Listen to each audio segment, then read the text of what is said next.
wonten alun-alun Kyai Sultan.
Prang sampo samya matali lesade deleteng kota Tanywanggung mengun sang niti benjang sang aji mijil ladi nyong tali wos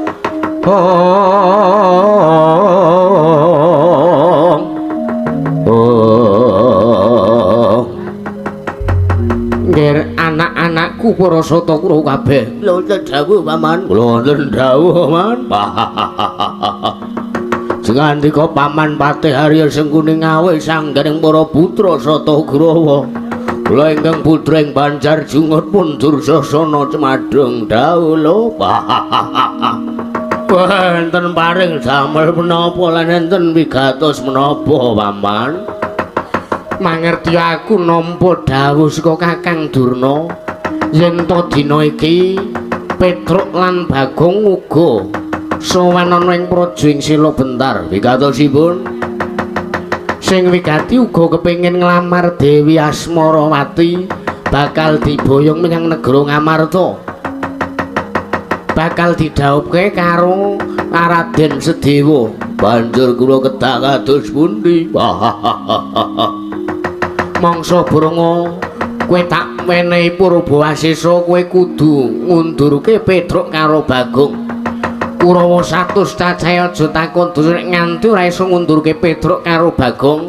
Mengko wirang bebarang iki wis gawe rusuh ning negarane wong liyan. Pokoke Petruk karo Bagong kudu mbok undurke. Siap sendika dawuh paman. Kula niku kan napa mawon mangkat waton enten honore. Kakang Dulcacana iki mbok ampun ngoten to. Ora ngono piye. wong iki kabeh nganggo mlaku. Jer basuke iki mawa bea. Nek lagi boten ngoten iku carane to. Iki awake dhewe iki jabatan kon karo Bagong kok kudurke. Lah nek ora gelem ya wis gelem kok mergo mikire dit. Senengane sok kaya kuwi apa pendak-pendak gawean iki kanggo dit. Apa pendak-pendak gawean iki kudu diopahi ora arah ya ora. Nek tumrap aku beda durung wis ora sah padha padudon. Wong sing gati kowe mangkato dina iki nggih pun pun ngestaken dawuh, ngestaken dawuh. Ora met-met apa-apa iki nek dit blas.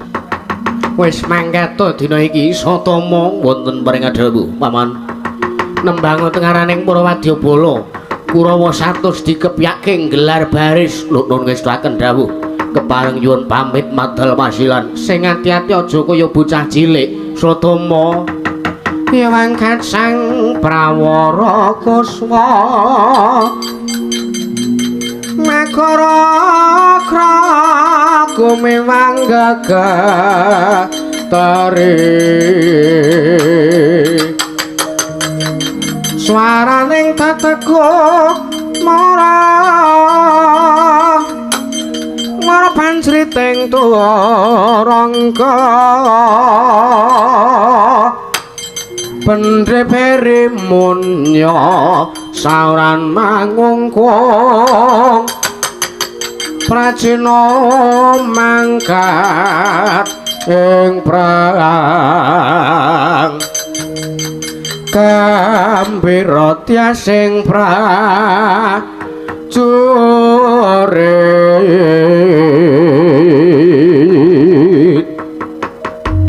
kepareng matur Paman. Ya sampun rampit anggen kula gelar baris. Marga rasa suwe-suwe tumuli budalna dina iki nuwun ngestaken dawuh. Sigra mangsa lumampah nut wirama.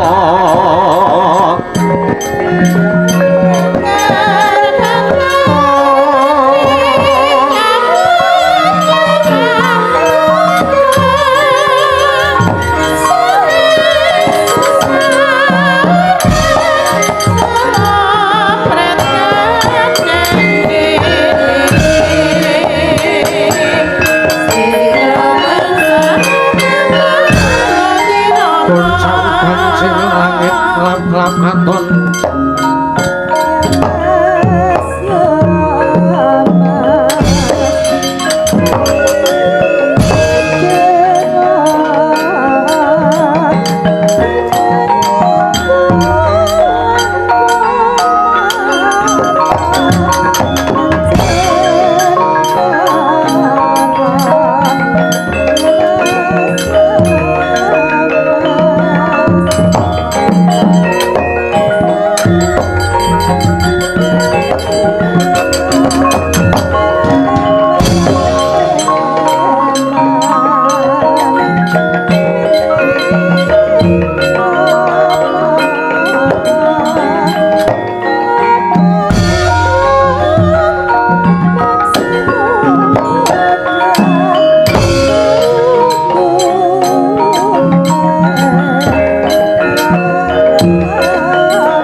maju maju mundur mundur mundur maju mundur mundur mundur ayo pong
Saraka warnane pon Kanjeng Sri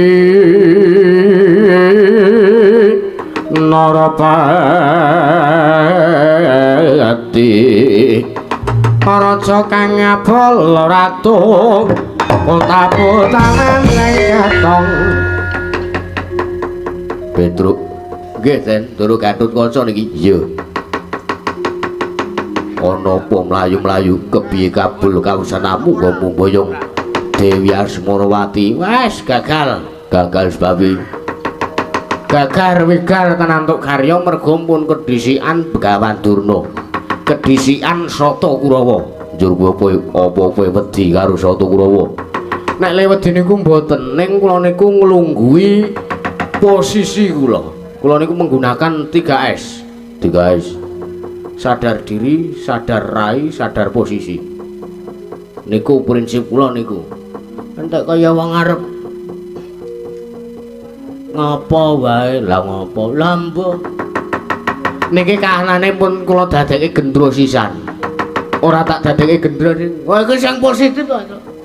Gendro ya gendro, gagar ya gagar, mulai ya mulai. Ora usah bali. Lho. Sebabe aku sing saguh ngewangi karo kowe. Aku ya saguh ngewangi karo kowe, Truk. Posisimu kuwi wong bener. Kowe iki nek bener iki aja wedi. Nek posisimu kuwi salah, kowe iki ngalah wae. Ning nek kowe bener, kowe kudu wani. Mergo di mana kita itu wajib diam, tapi di mana ketika harga diri kita itu diinjak, kita wajib bersuara. Kowe mletek uteke sampean, utekmu kowe, hus. Kula iki wong tuwa diutek-uteke ra. Wis kowe rasah bali, awake dhewe rasah bali. Kowe iki eling wis nggawa Kakang Gatut Kaca, wis nggawa Kakang Antareja, kowe iki wis nggawa aku, kowe iki rasah wedi. Wis to gentro-gentro iki siap membantumu. Oh, ngoten nggih, Den. Iya, lanjut saniki kula kudu pripun? Kurawa 100 petukno dhisik. Pun nek pun petruk kowe iso perang to. Saged mawon. Kula niku dilatih supaya iso perang kalih bapak niku mbegogok ning kula niku latihan perang kalih bapak. Kadang kala nek neng omah kula sok perang karo bojo kula. Ora em iki tenanan iki. Mung dipedhesi wae kok senengane ora. Pedhesi ora. Wis Kurawa 100 petukno nek kowe nganti kesempyo ireng aradan aku karo anak-anak penduduk liyane. Lagi ngewangi kowe Petruk. Siap kula tak maju sakniki. Yo. Kurawa 100 petukno. Nggih, nyuwun pamit nyuwun tambeng ngestu Den. Yo.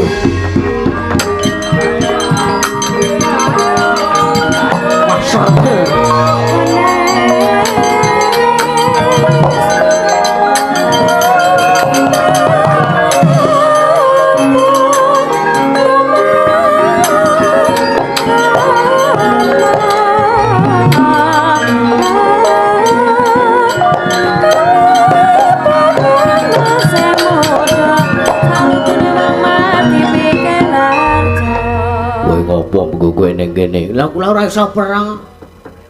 Njur ora iso perang apa njur ora arep ngewangi Petruk. Wah niki kula dibantu kalih satu dari salah ketiga ini. Dibantu kepiye? Kowe njaluk aku, njaluk kon ngewangi kowe ngono apa piye? Enggak no. Wis ngene wae aku tak mlebu ning awakmu. Lah ngene iki seneng kowe. Aku iso polah sak gelemku. Wis ngerti wis gek ngampet ambekan wis gek dileboni. Ya wis ngampet ambekan. Tan samar pamuring sukma sukma sinukmaya. Sinukmaya winaya ing sepi.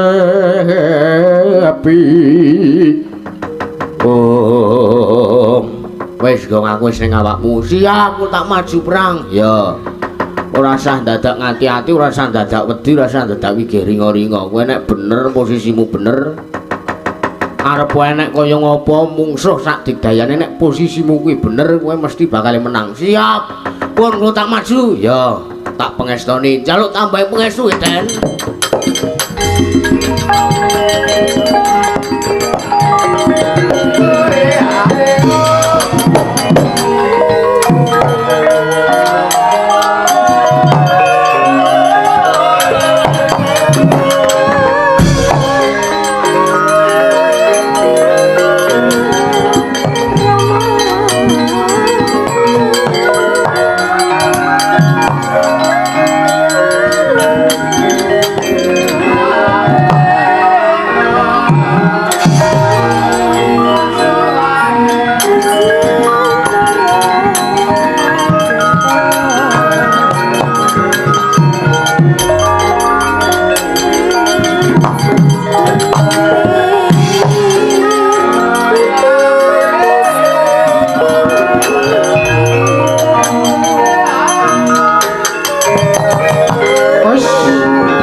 Turangga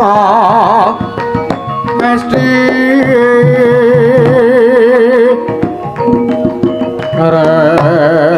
kata ingkang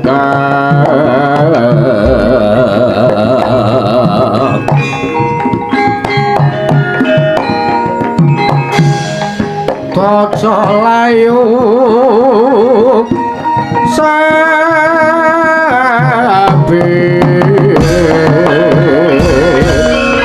keparet ngaglah bergagah kaya ndementang kaya gendewa iki Petruk. Ayo iki aku Raden Petruk. Raden Petruk ya Raden Lincak Suwela. Ya Raden Lincak Suwela. Ya Raden Angkring Dimeja. Raden Angkring Dimeja. Raden Sendhok Maruta. Raden Sendhok Maruta. Raden Sambel Kusuma. Alah perkakas warung diku kabeh. Menungso rata tanah ayo kowe gelem bali ora? Sesuk ora bali, saiki uga ora bakal bali. Baliku nek karo Dewi Asmarawati. Mergo ora sebelum meneh Petruk bakal poligami. Wedan aja blawanan ucapmu, ora blawanan iki tenanan. Ayo Kurawa ki mangalah wae. Men Petruk mergo Ndurusdewa ki nglabuhi karo Petruk lahir batin nggone tresna karo Ndurusdewa. Kowe udu urusane Sata Kurawa sing baku kowe gelem bali ora. Sesuk ora bali, saiki ora bali. Apa nek kowe ora gelem bali aja takon dosa kendarataning Satama. Mangsa borongan nek ajeng jajal kalih Petruk. Iya kowe. Leno pangendamu tak tebak dadamu kelakon rondo bojomu. Maju ana arep gawe rondo bojoku lho, Ben.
Petruk Kantrong Bolong Karto Marmo. Ayo ngejak apa tak ladeni. Kowe njaluk apa tak turuti wonten aja njaluk sandang pangan. Ayo diajeng garwane pun Kakang Manuta sira sun pundhut garwa aja ijar kowe. Ayo gelem mundur apa ora? Ora mundur nek ora mboyong Dewi Asmarawati. Ayo nek nganti Lesmana dhauk karo Asmarawati sing isin Petruk sing dadi korban Petruk. Ayo keparat ora gelem mundur aja takon dusuk apa kelakon pecah diadamu nyo tibano mati nyo tibano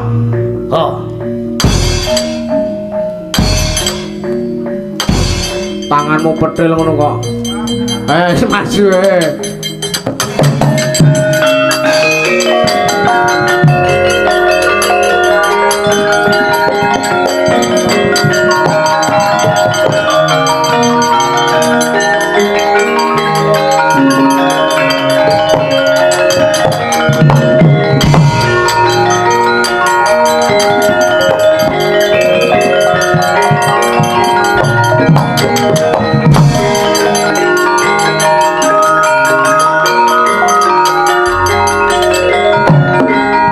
Garut Waca Jiwa Jayadrata.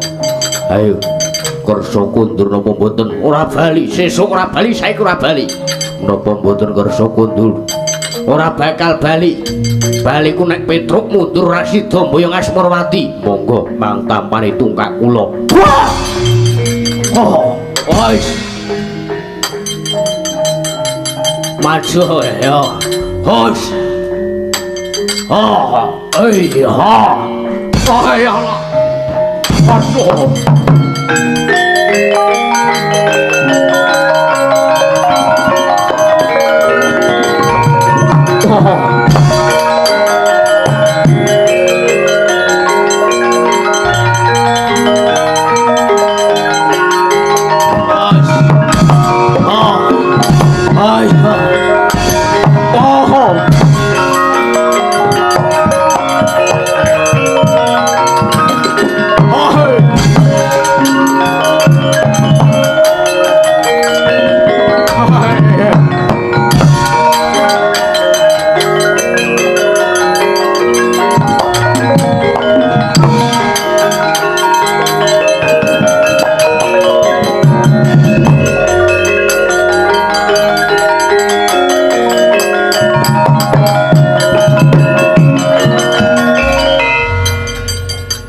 Jauh Mak. Tirtanata maju nggih. Kowe mungsuh Panakawan kok kalah to. Sanes Panakawan mangsah kula. Njur sapa? Kula pinanggih kalian Gatotkaca. Larak tenan to. Mesti Panakawan ki ngirit anak-anak Pandhawa wis mundur kono. Kowe ora bakal iso menang nek mungsuh anak-anak Pandhawa. Inggih. Nyun pangapunten. Kusik rene pripun? Aku mau ngerti Sratama maju lho saiki glibete ning ndi nek kalah. Kula piyambak mboten mangertos. Man nyulung pan.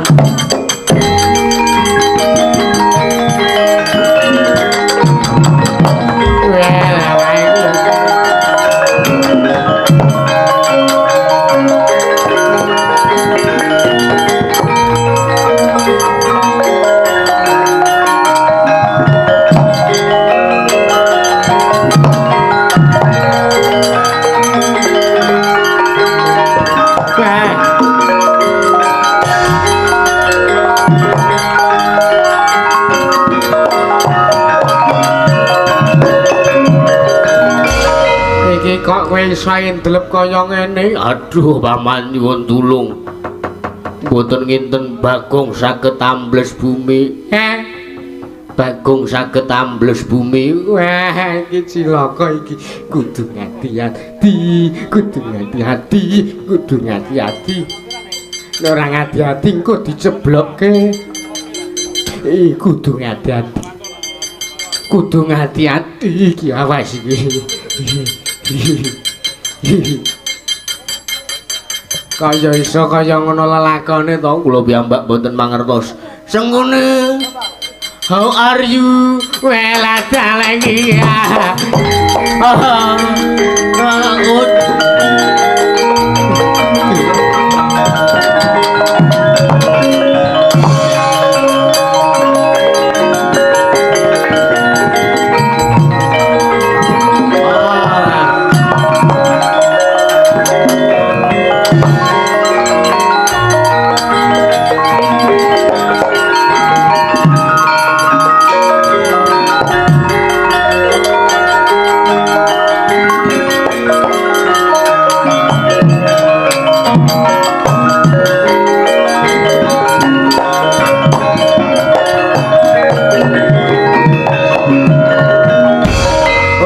Do bubar mawut Kurawa 100. Heeh. Kae ketok Sinuwun Mandura mlayu rene truk tandangi bareng-bareng Rasul.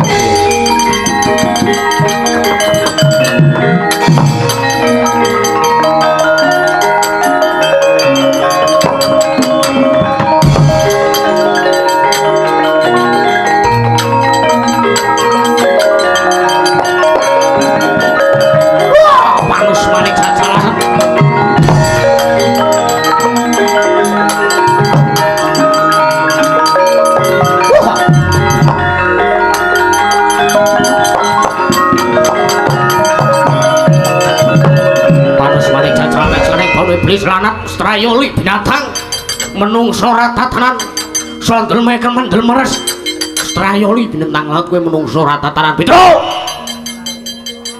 ye parat iso balas wah dikira aku iso balas yo tandingan kridane nalindra ing Karang Dumaritis Pak Bu Petruk kan Robolong ayo kareng apa kowe njaluk apa tak turuti waton aja njaluk sandang mangan keparat menungso ratatanan kowe balya rasa dadak mboyong Asmarawati kowe balya matur karo Sedewa matur karo adhiku Sedewa kowe wis kalah dhisik karo Lesmana Mandrakumara sing menang jawab kuwi ming Lesmana Mandrakumara Petruk keparat menungso ratatanan apa dikira aku iso bengok apa dikira Petruk iso bengok dumeh ming wujude kaya ngene ndur iso bengok mesakin sound system merah gue bengok-bengok jansete gelis entek solare sengane iki irit tenaga iki mayang iki seping okweh mayang bakal terus-terusan keparat kowe gelem bali apa ora bali sakniki mboten bali sesuk uga mboten bali kula nek pun tancep kayon neng transit madang kek mulih pon niku sing kula antu-antu kuwi mung niku. Mergone pun genah honore pun genah. Keparat menungso ratatanan. Apa kowe ra wedi Kyai Nenggala? Kyai Nenggala. Kula mung percaya kalih Gusti nek Kyai Nenggala ditamake dadane Petruk iso mare Petruk mati, berarti Kyai Nenggala niku ampuh. Berarti cen dalan patine Petruk lewat Kyai Nenggala saking kersane Gusti. Ning kula nuwun sewu nek Kyai Nenggala ditamake dadane Petruk kok Petruk ora apa-apa, berarti urung entek tulise Petruk. Pun sariki njajeng namake pusaka napa mawon.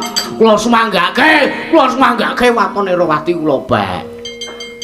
Keparat kowe ora ngomong sak geleme dhewe. Kae bojo ming sitok arep dibak kepiye? Wah iya jenengan kedunungan Wahyu Wadat. Ora iso imbuh, ora iso poligami, makane jajan wae. Menungso ratatanan kowe gelem bali apa ora? Mun saiki mboten bali, sesuk ora bali. Ora butuh ora kelakon bali aja takon dosa. Tandhi karo kridane Baladewa.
pun sampun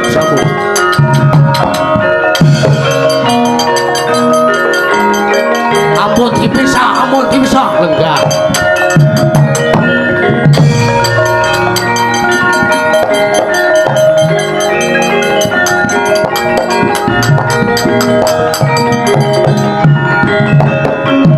Strayoli binatang boten sah dipisah sinuwun boten sah dipisah kula ajare menungso puri sampeyan niku oh bajigur aja blawanan boten kula tampa wedang ampun dipisah sinuwun niku kula ajare kula glandrange kula glandang niku cengelmu kuwi menungso rata tenan ngembari karo panguasane Baladewa leh kula ngembare niku ndi kowe wangkot ora gelem bali mergo kowe iki wis kalah dhisik karo Baladewa wis niki niku sing di omah kula nek omah kula nggo padune niku kula moh seduleren ora len inggih seluruh kula nyuwun pangapunten lagine wedi Petruk yo leren nggih kula nggih tak leren wis kula tak leren lagine ya wedi to Bagong leren nggih senengane kok ora kula kepareng matur inggih badhe paring pangandikan menapa sinuwun samangke sareng kula nanting dhateng anak kula pun Asmarawati piyambakipun purun dipun dhawuh dening sinten nggih mawon waton temanten kakung saged mbatang cangkrimanipun anak kula pun Asmarawati menapa namung menika kemawon inggih sinuwun menika pepanggil rubuh ingkang dipun suwun dening anak kula pun Asmarawati menawi tetelo mekaten tumili samangke kula nyuwun pamit kula nedya wangsul dhateng negari Ngastina matur marang ngersaning Kanjeng Yayi Prabu Duryudana supados samangke Lesmana Budidaya supados sowan piyambak wonten ing Praja Sila Bentar tumuli mbatang keng dados cangkrimanipun ingkang putra pun Dewi Atasma utawi Asmarawati inggih kula sumanggaken mugi-mugi sakmangke Raden Lesmana Mandra Kumara saged anggayuh sarta kasembatan anggenipun kepengin anggayuh anak kula pun Asmarawati inggih sinuwun kula nyuwun pamit tambeng maestu inggih sinuwun Prabu ing Mandura ngantos-atos sampun kados lare alit sinuwun nggih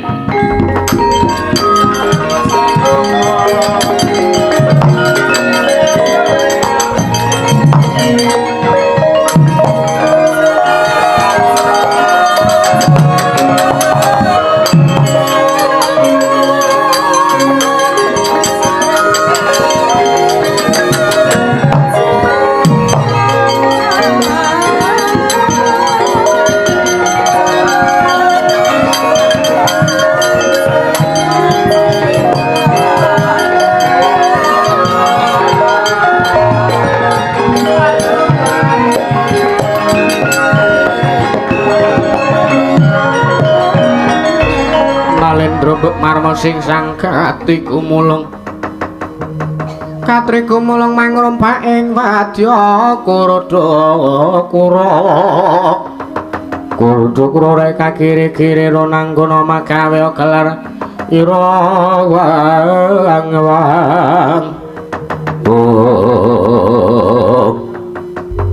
Petruk nun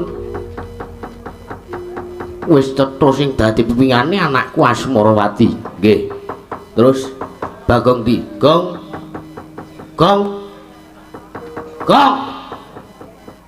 ngapa lho kuwi sampe bumi lah ya mangke lho wis nyungul kene munggah kene enten apa sinuwun kowe bali menyang negara Ngamarta nggih keparengipun matur karo bendoromu Raden Sedewa yen to anakku Asmarawati gelem didhawuh dening Raden Sedewa waton Raden Sedewa isa mbatang sing dadi cangkrimane anakku Asmarawati napa meng niku tok iya pancen kuwi sing dijaluk karo anakku Asmarawati nggih ngestaken dawuh siap yo bali ya terus yo yo bali ya le ning saurunge bali awake dhewe kudu mampir ning Lasra Ramba sik ngapa wigatine ngapa Lho kewajibane awake dhewe iki gara-gara lelipur marang awake dhewe. Ya, ya. Aku pengen nyuruh kowe fragmen karo bojomu. Wes ngerti wae. Ngerti aku ngerti sine atimu. Wes siap. Wis nek kowe arep bali saiki ora apa-apa, bali sesuk ora dadi ngopo sing baku aja nganti kejidikan karo Raden Lesmana Mandra Kumara. Nggih pun, kula tak mampir alas Rara mburiyen kula kudu gara-gara riyen. Nek jeneng kuntur teng negara Sila Bentar kula semanggaken. Ya Petruk. Ndereke jengkar lakumu nek kowe bakal bali menyang negara Amarta. Siap sinuwun kula ugi nderekaken jengkar paduka menawi badhe kuntur teng negari Sila Bentar. Iya.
Wis krungu sing dadi dawuh Sinuwun Prabu Asmaradewa. Lah nggih kula nggih diparingi dawuh. Ha iya.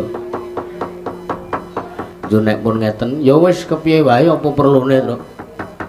Diaturke menyang negara Ngamarta matur karo Sinuwun utawa Siwa Puntadewa nek Dewi Asmarawati kersa utawa gelem dirabeni waton temanten kakung iso mbatang cangkrimane. Wah, kene iki meng gampang.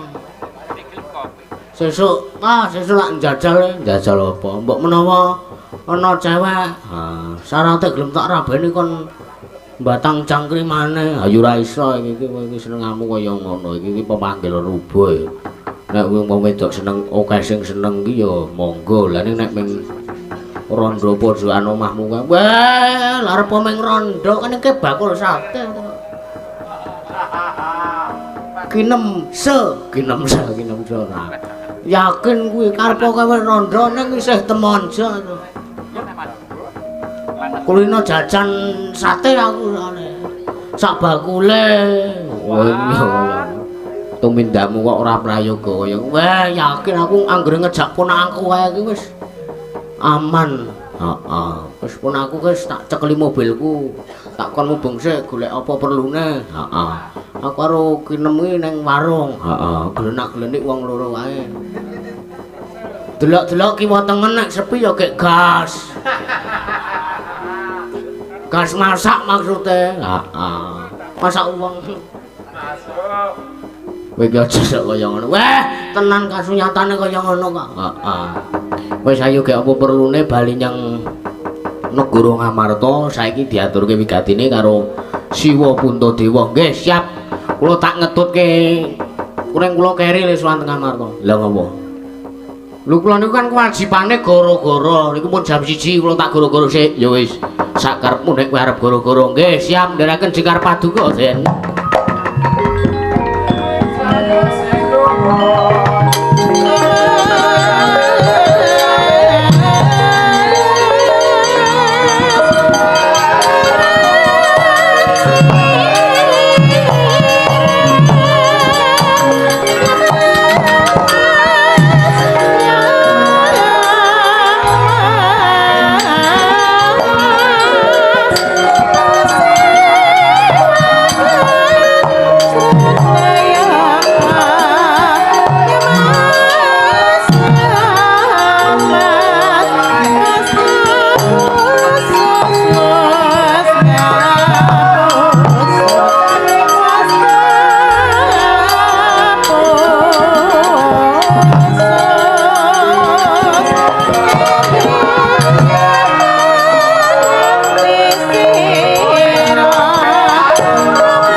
siji cerita eneng nggih ateking Keraton Tawang Gantungan pilenggahipun Sang Nata Prabu Gendra Suropati ngawontenaken sinuwun pasewakan agung wonten ing madyaning Datulaya Praja negaring Tawang Gantungan kredaning Sang Prabu Gendra Suropati sineba para Panakawan saha nayaka praja wonten ing praja ing Tawang Gantungan.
Sang Hyang Sentra Krarupa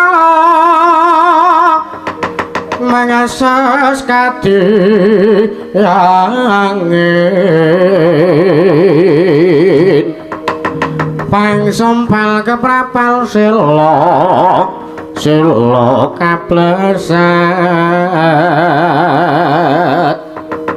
sakala mayo mangungsi kagiat kakuda kang jaga-jaga bumi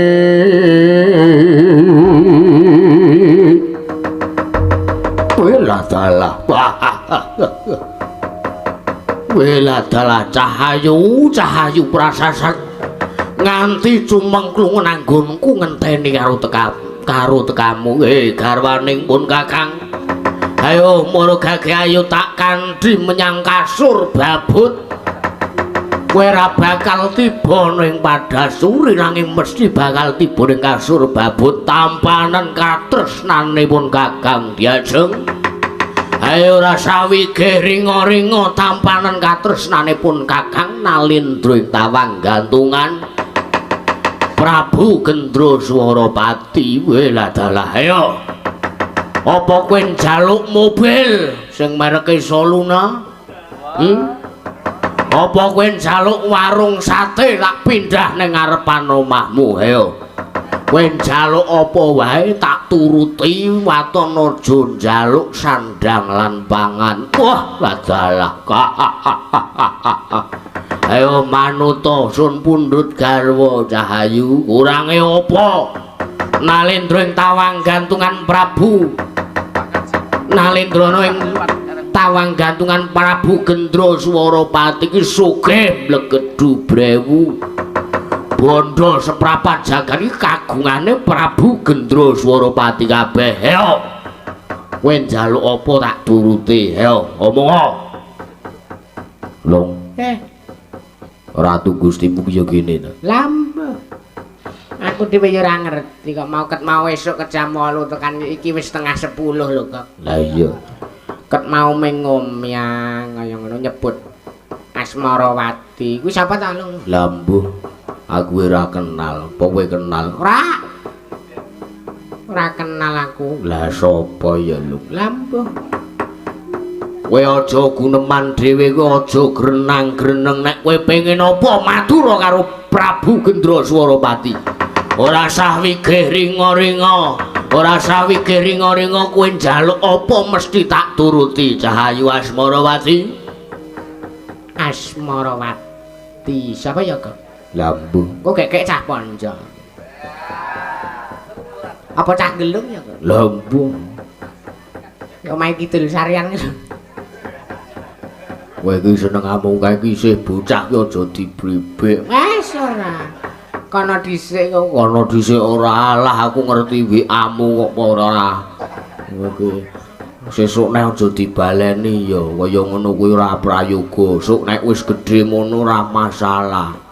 Bayi wingi sore nek kaya ngono kae. Ya njaluk ngapura, Gok. Bapakne ora trimo iki.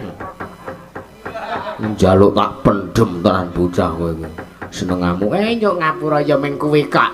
ya mung kuwi kok, ya mung kuwi kok. Sikatan kono. Kowe iki aja kaya ngono to, aja njur lekah kaya ngono.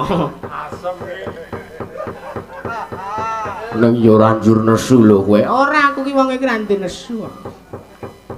Aku ki wong nrimonan kok, Gok. Aku ki dikapak-kapake wae ora bakal nesu. Lah iya. Kowe ora usah guneman dhewe. Kowe nek pengen apa ngendika kowe matur karo pun Kakang. Ayo. Matur karo pun Kakang. Sinuwun. Sinuwun kula aturi emut. Kepiye aku arep mbok mut? Oh, iki wis sliring adoh iki. Kon emut kok malah senengane kaya ngono ta. Monggo Gusti kula aturi enget. Monggo Gusti mumpung enget kula aturi enget. Monggo Gusti monggo ngemut kula aturi emut.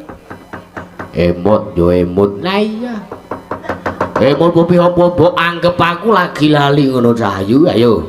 Sinuwun kula aturi emut. Sak mangke jengandika menika sampun wonten kirang langkungipun 3 jam jenengan enten mriki. Mengomyang-omyang boten cetha kados ngoten niku sinuwun. Dadeg nyaga ngeluhur Nalendra kang pinarjaya.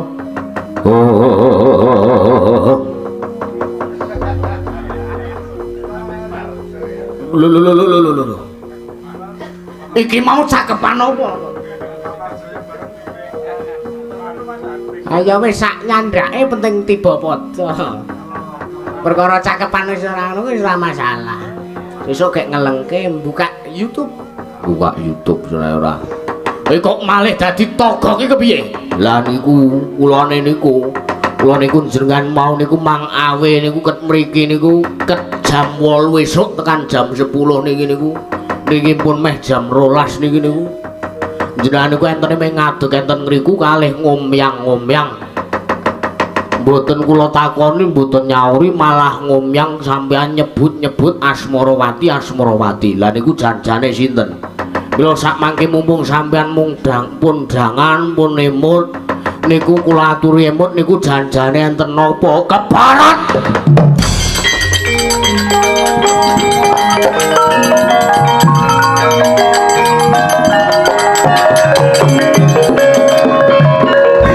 Dalah keparat menungso ora tataran kok. Nun. Nek ngono aku iki ket mau ngadeg iki sing tak sawang Asmarawati iki jebul diaburmu. Lah apa dikira? Ana wong kaya torong kaya ngene kok dikira wong wedok ayu. Sikatan ngono. Iya.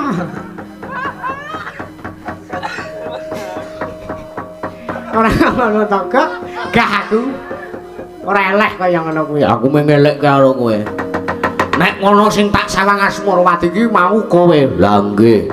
Kowe lah salah kok to kok pripun?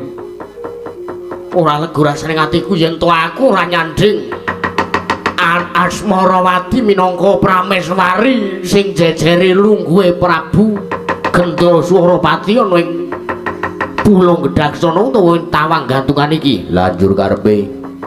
Ora to, lah niku janjane niku sinten? Asmarawati kok kaya jeneng sinden.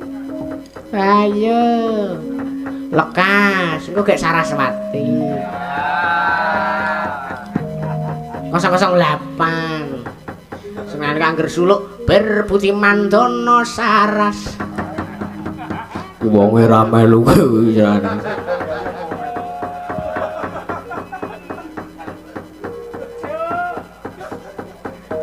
Ora senengane kok ora.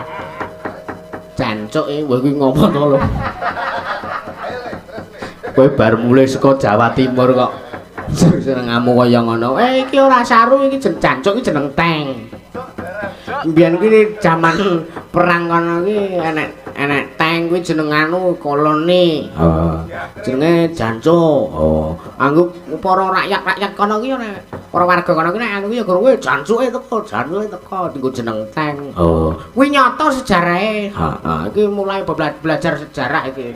Dadi iki ya kudu sekolah barang. Lah iya. Awake dhewe cah sekolah. Lah pripun napa perlu ngiring jancuk? Keparat kowe ora sak geleme dhewe kaya ngono kuwi. Lanjur karepe pipun niku janjane sinten? Kowe ngerti apa ora? Lah mboten mung dereng dikandhani. Asmarawati kuwi putra Nalendra ning Sela Bentar, atmajane Prabu Asmaradewa. Jroning pasumpuran aku ketemu karo Asmarawati kuwi, Asmarawati ngaturake tresna karo aku. Wekasan aku uga ngasake tresna karo Asmarawati. Tumuli aku nyandang bebrayan selawase urip karo Asmarawati. Wah. Ora wae iki tenanan lho iki perkara tresna lho iki abot lho iki. Wong tresna ki abote wong kaya wong nyangga bumi. Lah mula kuwi gandeng wong tresna kuwi abote kaya wong nyangga bumi, mula aku bakal golek karo Asmarawati. Lah nggih pun kula isane napa? Wong jenengan niku minangka ratu Gusti kula isane nek njenengan gegayuhan kula niku isane mung nyengkuyung lan jurung pamuji, mugi-mugi saged kasempatan. Yo. Mula kang saka kuwi Patih Kunjarayaksa wonten paring dawuh sinuwun. Mula kaketutna panjenenganing sun tut wurya lakune panjenenganing sun ngambah dirgantara guling ana ngendi dununging Dewi Asmarawati. Golek ana ngendi dununging kraton Sela Bentar. Monggo kula dherekaken Jegar Paduka sinuwun Prabu Gendra Suropati.